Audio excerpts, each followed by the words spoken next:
That's right. I was searching for her love. I was searching for the thing that was snatched from me. Are you asking me, what do you mean by this? Well, I'll put it in a nutshell again, because just call me Nutshell Pastor Susanna Brown. I'll just break it down to you. You, my friend, have an emotional realm that's built within you like you would liken it to the computer. It's called the motherboard. Have a motherboard, because what it does is the motherboard represents you mothering your emotions. I didn't have a mother to help me mother my emotions. She got ripped away from us, taken forever, and I began to hope for and long for her return. And because it wasn't told to me straight away that she died, I won't tell you how I was told because it was too sad.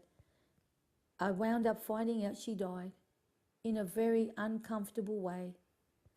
And that led me, because it wasn't done straight away, even though they told me, the hope that she was returning grew stronger and stronger, and it overweighed the fact that she died.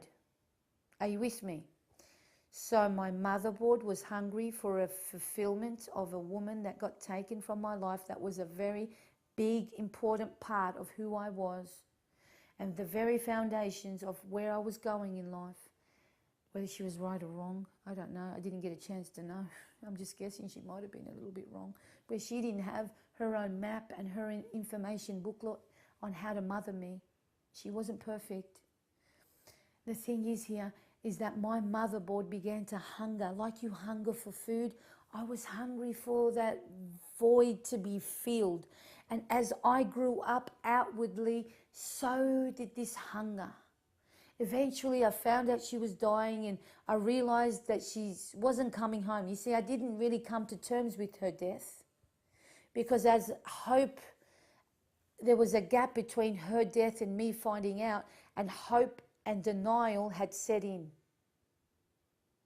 When someone's in denial, it's very hard to try and talk common sense to them. You might as well not just get in an argument, because you're really arguing with yourself. It's called pride, my friend. And so I started to hunger for a void to be filled that should have been filled by my mother. My father was hardly there. We hardly saw him.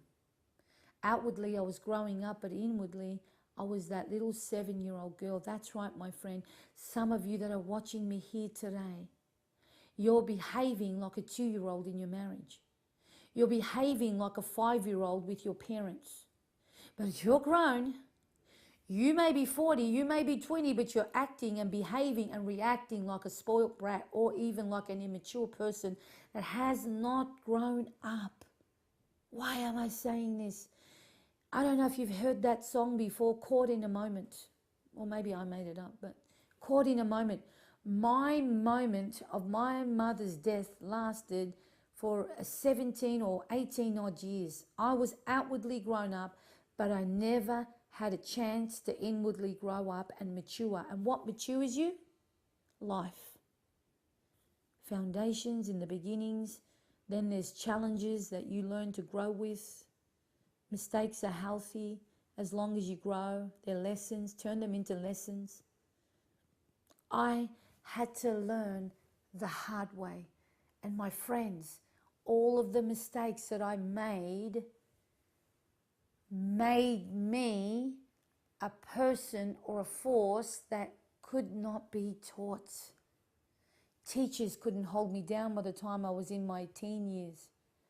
They expelled me 4 times. Hi everyone from St. John's, Clifton Hill. I'm sorry, teachers.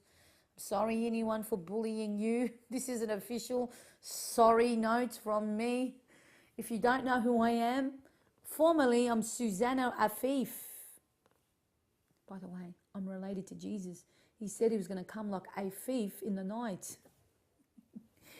Yeah, that's right. I thought I'd laugh at that. I thought that was funny. But going back to me, I wasn't brought up. I was dragged up. You're saying, Susanna, but, you know, How do you know about happiness? I'm telling you today that happiness isn't just a cliche or a heading on a website, or it's not something that we put in the microwave and 2 seconds later it's things are happy. No, happiness is an approach to everyday life, because we're dealing with people that sometimes can be complicated, that can be difficult.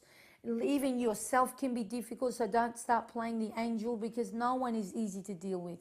If you think you have a halo, I'm just going to knock it a little bit around today and remind you that no one is perfect. Mine's hairy, my halo, by the way, because I'm Lebanese. And you know, I don't claim to know everything. All I have is the tools on the how-to. Like an electrician, like a plumber, if you were to call a plumber to come out to unblock your pipes, he has been already educated in that job description. Well, I'm educated with this job description as a pastor. I've been promoted by God, and I've seen lots of fruit coming out of the teaching that I give to the congregation. I've seen marriages heal. I've seen people's bodies getting healed, even their minds getting healed. If I didn't see the fruit, I would not be doing what I do today. And can I tell you, I was born for such a time as this, because when I was that little girl, there was so much disappointment come upon me that the pipe works from my emotions and my mind was blocked up with disappointments, disappointment after disappointment after disappointment. And what happens with that, my friend, is that by the time you're in your 20s, the disappointments you had as a little child are looking to have an appointment with you. Because we are creatures of habit, and people that are habitual, they thrive on cycles, a full circle.